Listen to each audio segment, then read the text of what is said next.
안녕하세요. 던지는 바이블 18번째 시간입니다. 창세기 12장의 전반부에는 아브라함이 하나님과 축복의 언약을 맺고 가나안 땅으로 들어가는 이야기가 나옵니다. 믿음이 없었다면 못할 일이죠. 그런데 같은 12장 후반부, 기근을 피해 애굽으로 가서는 믿음의 조상답지 않은 일을 합니다. 아내인 사레의 미모를 탐낸 현지인들이 자신을 위협할까봐 사레에게 아내가 아닌 누이 행세를 해달라고 부탁을 하죠.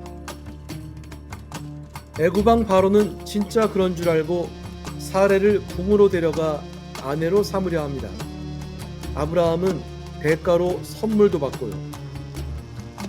위기가 닥칠까 싶어서 미리 거짓말로 대비해 놓았다가 뜻하지 않게 상황을 악화시킨 거죠. 반면 바로 뒤인 창세기 14장에서 부하 318명을 데리고 4명의 왕과 격렬히 싸워 포로로 잡혀간 조카 롯을 구출한 모습에선 다른 면이 보여집니다. 아브라함은 왜 이렇게 상반된 너무나 다른 모습들을 보였던 걸까요? 일부 학자는 무자식이었던 아브라함이 큰 민족을 이루라는 언약을 지키고자 상속자 롯을 보호하려 했다고 풀이합니다. 그래서 아내 사라보다 조카 롯에 대해 필사적일 수밖에 없었다고 설명하는 학자가 있습니다. 하지만 창세기 15장을 보면 그 해석이 틀릴 가능성이 아주 높습니다. 14장에서 아브라함이 롯을 구출해 온 직후 자식이 없어 걱정하던 아브라함은 하나님께 이렇게 말합니다. 주 여호와여, 무엇을 내게 주시려나이까? 나는 무자하오니 나의 상속자는 이 다메섹 엘리에셀이니이다.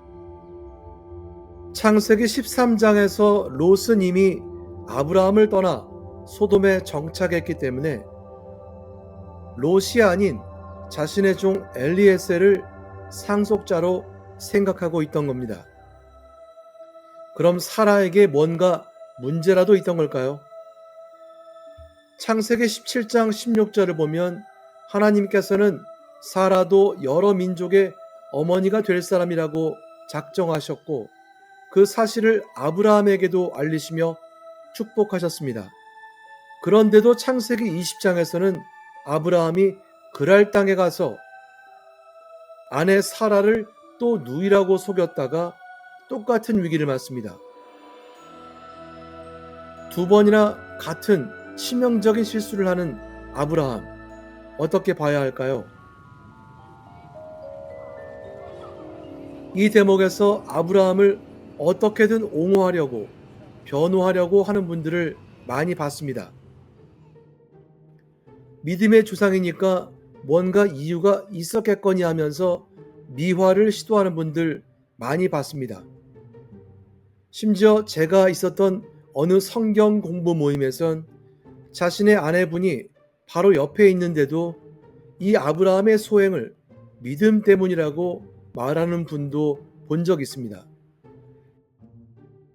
그렇게 무리하실 필요가 없는데요. 칼뱅도 창세기 주석에서 이렇게 설명했습니다. 아브라함은 이집트에서 겪었던 큰 위험을 잊고 다시 같은 실수를 반복했다. 우리는 거룩한 족장의 예를 통해서도 하나님의 징계와 은혜를 얼마나 쉽게 잊어버리는지 알 수 있다. 그것은 심각한 과실이며 만일 그의 아내가 다른 남자의 사람이 되었다면 그 책임은 전적으로 아브라함에게 있었을 것이다. 아브라함이 그땐 그냥 불완전한 사람이었기 때문일 뿐 그것뿐입니다.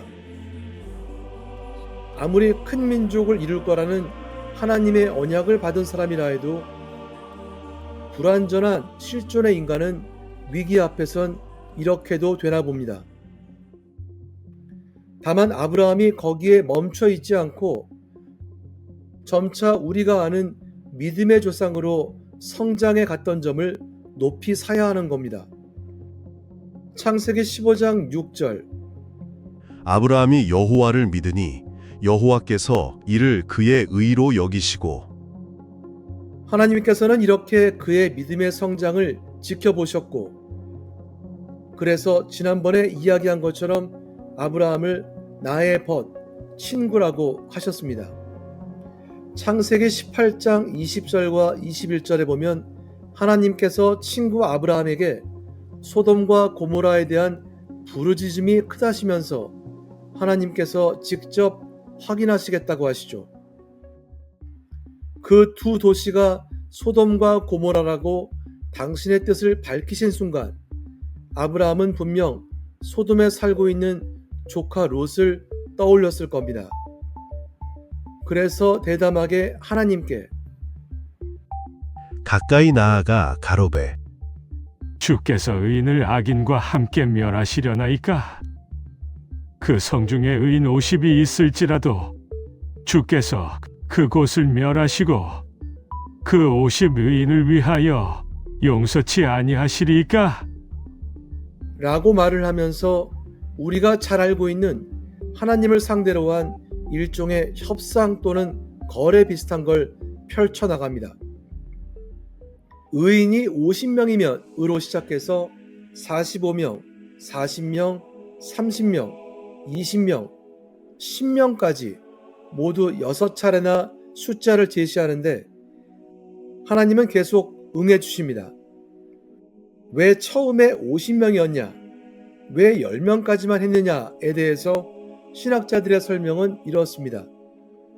당시 작은 성읍의 인구가 100명 안팎이었다는 걸 감안하면 50명은 악인과 의인이 반반 섞여 있을 가능성을 대비했다는 거죠.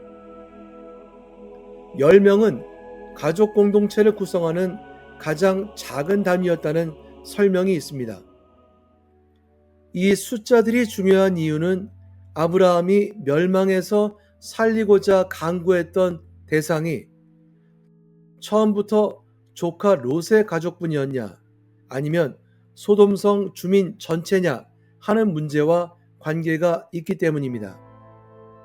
50명부터 강구했던 걸 보면 처음부터 소돔성 의인들을 살리고 싶었을 가능성이 높긴 합니다. 의인이 그렇게 많지 않아서 문제였죠. 숫자보다 더 중요한 건 하나님을 상대로 한 협상과 같았던 이 행위의 본질이 과연 무엇인가 하는 겁니다. 신학자들은 타인을 위한 중보 기도였다고 보고 있습니다.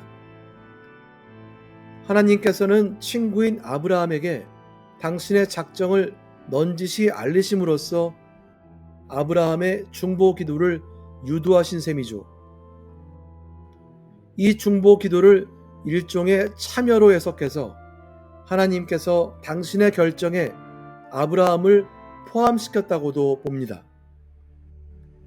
하나님과 언약을 맺고도 아내에게 누이 행세를 2번이나 부탁하지만 조카를 위한 사투도 버리고 타인을 위해 중보 기도도 하는 모순투성이의 인간.